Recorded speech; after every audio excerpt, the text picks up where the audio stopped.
নমস্কার, আমি তরুণ ঘোষ। দর্শক, আমি বলেছিলাম সিংহের নাকে সুড়সুড়ি দিস না। সুড়সুড়ি দিলে সিংহ যখন লাফিয়ে পড়বে তখন কিন্তু মুশকিলে পড়ে যাবে। সিংহ ঘুমিয়ে আছে, ঘুমিয়ে ডাকতে দে। তার দেশে যখন যা হচ্ছে তারা নিজেরা বুঝে নেবে। তুমি আগ বাড়িয়ে গণতন্ত্র প্রতিষ্ঠার লোক কে? তুমি কোন দাদা? তখন তো দাদা শোনেননি, নিজের বীর বিক্রমে তিনি ঝাঁপিয়ে পড়েছেন একেবারে ইসরায়েলকে সঙ্গে নিয়ে। একবারে ইরানের সর্বোচ্চ নেতাকে বংশশুদ্ধ তাকে বিলোপ করে দিয়েছেন এবং 40 জন যত আপনার উচ্চ নেতা ফেতা আছে তাদেরকে সবাইকে তিনি মাটির তলায় পুঁতে দিয়েছেন। এইবার হয়েছে কি, পেনটা যখনই এবার মার খেতে শুরু করেছে একেবারে পুরো মিডল ইস্টে যত রয়েছে, বাহারিন থেকে একেবারে আবুধাবি পর্যন্ত কোথাও বাকি নেই, কুয়েত কাতার কেউ বাকি নেই। সর্বোচ্চ যখন ধ্বংসলীলা চালাচ্ছে, কালকেই আমি বলেছিলাম যে তামা তামা করে দিচ্ছে। তো এখন সেটা পেন্টাগনের সঙ্গে লেগে গেছে লড়াই। পেন্টাগন বলছে এই যুদ্ধে আমাদের কোনো সম্মতি ছিল না। শুধু পেন্টাগন নয়, পেন্টাগনের পাশাপাশি ট্রাম্পের সঙ্গে একদিন যারা ছিলেন, যাদের ঘাড়ে এবার দোষটা গিয়ে পড়ছে, তারাও বলছে ভাই আমাদের কথা কিন্তু ট্রাম্প বাবু শোনেননি। মালিক একার সিদ্ধান্তে জেদ বজায় রাখার জন্য তিনি ঝাঁপিয়ে পড়েছেন। এখন 10,000 কিলোমিটার দূর থেকে যুদ্ধ চালানো সোজা? একটা ধরুন একটা ফাইটার জেট আকাশে উড়লো, 2 ঘন্টা উড়লো, তো ওড়ার পর এবার তখন যখন ল্যান্ডিং হলো 4-5 ঘন্টা লাগে তাকে মেরামত করতে, তাকে সারাই করতে, তার নল বলগুলো পরিষ্কার করতে 4-5 ঘন্টা সময় লাগে। তবে তুমি কয়েক স্কোয়াড্রন তুমি পাঠিয়ে দিলে, সবকটা কিন্তু 5 ঘন্টার জন্য বসে গেল। তারপর কি করবে? তারপর তুমি কি করবে? এদিকে যত আপনার ওইখানে আপনার বেসগুলো ছিল সেখানে সৈন্যরা সব পালিয়ে গিয়েছে, আমেরিকান সৈন্য সব পালিয়ে গিয়েছে, তাও প্রচুর মারা গিয়েছে। এখানে ওখানে যেখানে হোটেলের সমস্ত জায়গা নিয়েছিল সেই হোটেলগুলোতেও মেরেছে। পাম বিচ না কি একটা সে তো হোটেল বলেছিলাম আমি, সেখানেও মেরেছে। আরো 2-4টে জায়গায় মেরেছে। মারাতে এখন ট্রাম্প বাবু এখন বেজায় ঘাবড়ে গেছে।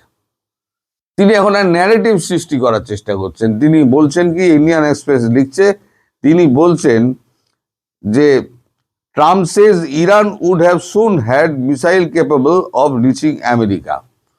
তার মানে এখন যদি আমি ওকে না থামাতাম তাহলে ও আমেরিকা পর্যন্ত পৌঁছানোর জন্য মিসাইল তৈরি করে ফেলতো। এই সমস্ত ঢপ করে কি আর লাভ আছে? এসব ঢপ করে লাভ নেই। তারপরে এনএআই লিখছে Iran reject ceasefire, Trump warn consequence. Ceasefire চাইছে ট্রাম্প, যুদ্ধবিরতি দাও ভাই, আমি আর পারছি না। ইরান বলেছে কোনো যুদ্ধবিরতি হবে না। আবার অন্য জায়গা থেকে আমি নিয়েছি, ইরান যুদ্ধবিরতি প্রত্যাখ্যান করলো, পরিণতি হুমকি ট্রাম্পের, পরিণতির হুমকি। দমেও দমবে না।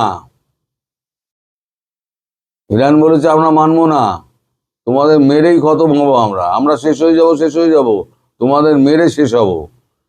এই জন্য বলেছিলাম সিংহের নাকে সুড়সুড়ি দিস না। শনিবার ইরানের সর্বোচ্চ নেতা হত্যার 2 দিন পর মার্কিন প্রেসিডেন্ট ডোনাল্ড ট্রাম্পের সঙ্গে যুদ্ধবিরতি আলোচনার জন্য উন্মুক্ততার ইঙ্গিত দিয়েছেন। সূত্রের খবর, ট্রাম্প ইতালি এবং অন্য একটি দেশের মাধ্যমে ইরানের সঙ্গে যোগাযোগ করেছেন, যদিও ইরানি পক্ষ এই প্রস্তাব প্রত্যাখ্যান করেছে। ব্যাপক হতাহতের সম্ভাবনা সম্পর্কে বারবার সতর্ক করা সত্ত্বেও ইরানের সাথে যুদ্ধে যাওয়ার জন্য ডোনাল্ড ট্রাম্প ভুল গণনার সমালোচনা করেছেন বিশেষজ্ঞরা। সামরিক বিশেষজ্ঞদের মতে উপসাগরীয় অঞ্চলে অবস্থানরত ইসরায়েল এবং মার্কিন যুক্তরাষ্ট্রের উভয় বাহিনীর কয়েক সপ্তাহের মধ্যে গোলা বারুদ ফুরিয়ে যাবে, যা ইরানের সাথে দীর্ঘস্থায়ী সংগ্রাম বজায় রাখার ওয়াশিংটনের দাবি নিয়ে গুরুতর উদ্বেগ তৈরি করছে। ইরানের বর্তমানে আভ্যন্তরীণ সুবিধা পাচ্ছে, কারণ ইসরায়েল ও মার্কিন যুক্তরাষ্ট্রের বিরুদ্ধে দীর্ঘমেয়াদী এবং টেকসই সামরিক অভিযানে তাদের সামরিক সম্পদ বজায় আছে। প্রায় 4,000 থেকে 7,000 ব্যালিস্টিক এবং ক্ষেপণাস্ত্র রয়েছে, যার মধ্যে রয়েছে ইরানের কাছে, যার মধ্যে রয়েছে ফাত্তাহ সিরিজ, হাইপারসনিক সক্ষম চলাচলযোগ্য সেজ্জিল, যারা কঠিন জ্বালানি 2000 কিলোমিটার পাল্লা, এমাদ উন্নত সাহাব 3 রূপ প্রায় 1800 কিলোমিটার তার পাল্লা, খোরাম শহর ভারী পোলার্ড 3000 কিলোমিটার পর্যন্ত পাল্লা, এবং খেইবার শিকান 1450 থেকে 2000 কিলোমিটার উপরে পাল্লা যার। ইরানি পক্ষ গতকাল বলেছে তারা ইসরায়েল এবং এই অঞ্চলে অবস্থিত মার্কিন ঘাঁটির বিরুদ্ধে পুরনো এবং নতুন সমস্ত অস্ত্র ব্যবহার করবে। মার্কিন হস্তক্ষেপের সঙ্গে যুদ্ধ দীর্ঘায়িত হলে সর্বশেষ পরিণতি আরও মারাত্মক হবে। রবিবার নবনির্বাচিত সেনাবাহিনী এবং IRGCর নেতৃত্বে জানিয়েছে তারা আগামী দিনে ইসরায়েলের দিকে 10,000 ক্ষেপণাস্ত্র নিক্ষেপ অব্যাহত রাখবে, যা ইসরায়েলি সরকারকে বিমান প্রতিরক্ষা ব্যাটারি ফুরিয়ে যাওয়ার ক্ষেত্রে সমস্যায় ফেলবে। এখন সমস্যা কোথায়? আর একটা আছে। সমস্যা হচ্ছে ইরানের তো সর্বোচ্চ নেতা সহ সবাইকে খতম করে দিয়েছে। তারপরে IRGCর যত আছে কমান্ডার আছে তাদের খতম করে দিয়েছে। যুদ্ধটা চালাচ্ছে কে? যুদ্ধটা চালাচ্ছে মেঘের আড়ালে পুতিন। সব যুদ্ধটাকে কন্ট্রোল করছে পুতিন। নইলে পরে দেখুন যেখানে যেখানে মারছে একদম প্ল্যানফুলি মারছে। পুরো ওদের যে পর্যটন শিল্প, সেই শিল্পটাকে ধ্বংস করার জন্য যত পর্যটন স্থল আছে, যত হোটেল আছে, যত বেস রয়েছে আমেরিকান বেস রয়েছে, সেগুলোকে পুরো তামা করে দিচ্ছে। যদি এখন পুনর্গঠিত করতে হয়, যতই টাকা লাগুক, গড়তে তো টাকা লাগবে, সময় লাগবে, যতই সময় টাকা দিয়ে ঢালুক না কেন, কোটি কোটি ডলার ঢালুক, কিন্তু সময় বড় ব্যাপার। এই সময় দিয়ে তৈরি করতে অন্তত 5 বছর সময় লাগবে।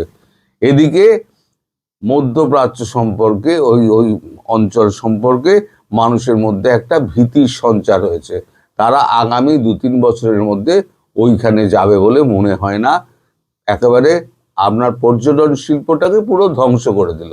এক তো রিবিল্ড করতে হবে, আর এক হচ্ছে ভয়ের আশঙ্কা যে এই বোধহয় আবার ইরান মারতে শুরু করলো। এদিকে ইরানের মারের সঙ্গে সঙ্গে আমি বলেছিলাম না, হিজবুল্লাহ অ্যাক্টিভ হয়ে যাবে, হুতি অ্যাক্টিভ হয়ে যাবে। হিজবুল্লাহ অলরেডি অ্যাক্টিভ হয়ে গেছে। হিজবুল্লাহ তারা মারতে শুরু করেছে ইসরায়েলকে। এখানে NBC নিউজ বলছে Hezbollah and Israel exchange strike in wake of Khamenei's killing. Hezbollah মাঠে নেমে পড়েছে, এবার হুতিও নামবে। পুরো তো শেষ করতে পারবে না অর্গানাইজেশনকে, এবার হুতিও নামবে। তাহলে এবার ট্রাম্প বাবু যাবেন কোথায়? ট্রাম্প বাবু 10,000 কিলোমিটার দূরে বসে আছেন। এদিকে আপনার কি জেরাল্ড না কি একটা জাহাজ আছে, সেটা গেছে, সেটা মায়ের ভোগে চলে গেছে। তার উপরে 4টে মিসাইল মেরেছে। মিসাইল মেরে সেই জাহাজের একেবারে রানওয়ে একেবারে তামা করে দিয়েছে। তাহলে একটা জাহাজ চলে গেল। 8 বিলিয়ন না 18 বিলিয়ন ডলার দিয়ে ওই তৈরি জাহাজটা পুরো ভোগে হয়ে গেল। তাকে এবার ডকে পাঠিয়ে রিপেয়ার করতে করতে 5 বছর সময় লেগে যাবে। কারণ শুধু তো ডেক যায়নি, ডেকের সঙ্গে বাকিটুকুও গেছে। এবার জাহাজটাকে টো করে টেনে নিয়ে যাওয়া হচ্ছে, যুদ্ধ জাহাজকে টো করে নিয়ে যাওয়া হচ্ছে, মার্কিন যুক্তরাষ্ট্র অব্দি টো করে নিয়ে যাওয়া হবে। এই হচ্ছে বর্তমান যুদ্ধের পরিস্থিতি। এখন ট্রাম্প বাবু হাত জোর করে ঘুরে বেড়াচ্ছে কোনো রকমের যুদ্ধবিরতিটা হোক। এখন তিনি বিভিন্ন দেশের মাধ্যমে প্রস্তাব পাঠাচ্ছেন এবং সঙ্গে সঙ্গে হুমকিও দিচ্ছেন। হুমকি দিয়ে লাভ নেই, হুমকি দিয়ে আপনি বিপদে পড়ে যাবেন। আপনার কোনো দরকার ছিল না যে আপনি ইরানের বিরুদ্ধে এইরকম একটা পদক্ষেপ নেবেন, যেটা সম্পূর্ণ আপনার বিপক্ষে চলে গেল। আপনার দল আপনার বিপক্ষে, মার্কিন কংগ্রেস আপনার বিপক্ষে, ডেমোক্র্যাটরা আপনার বিপক্ষে, আপনার যে সহযোগী তারা আপনার বিপক্ষে, পেন্টাগন পর্যন্ত আপনার বিপক্ষে দাঁড়িয়ে গেছে, এবার আপনি যাবেন কোথায়? যুদ্ধবিরোধী চাইলেই হয় না। হাত থেকে তীর একবার বেরিয়ে গেলে না, সে তীর আর ফেরত আসে না, সে লক্ষ্যবস্তুতে আঘাত করবে। এখন আপনি যা করে ফেলেছেন সেটা মহাপাপ, এই পাপের গুণাগার আপনাকে দিতে হবে। আপনার ইমপিচমেন্ট কেউ আটকাতে পারবে না, সুতরাং তার জন্য তৈরি হয়ে থাকুন।